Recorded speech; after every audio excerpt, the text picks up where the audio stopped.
first of all, I should say I've had 30 years in government service, 5 years at the county, and 25 years with Congressman Oxley. And through my years, I've had the opportunity to work with a lot of community leaders. In fact, I traveled over the years I worked for Congressman Oxley, a total of 7 different counties. So I was working with a lot of different mayors, a lot of different city councils, a lot of county officials, etc., on problems involving the federal government, trying to cut the red tape and get through and get resolutions for their community.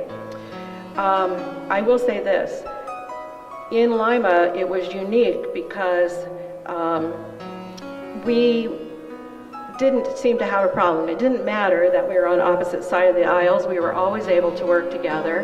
And it wasn't because we were friends. I was really friends with Linda and her family. It was because of Dave's personality. Dave is about bringing all the sides together to work on a cause, and to repeat something that Rachel said, it's because he cares about this community. We worked together on transportation issues. We worked together when they wanted to close the prisons out on West Street. We worked together, and this affects me personally, on automotive issues with Lima Ford Tank Plant. As Rachel said, she came to find out her personal involvement from things that Dave did. Well, one thing that was personal for me is my son is an engineer with Dana.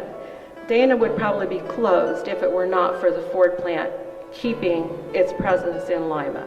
They were way, way down at one time, and he's now a senior engineer there. So, I'm happy to say, because of the work in keeping the automotive industry in this community strong, he has a job. And we're bringing our young people back here. So that was a good thing. But the one thing I worked the most with Dave on was defense issues.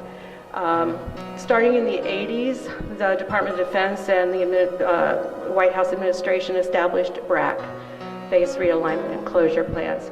And back in the 80s, they planned to close the tank plant.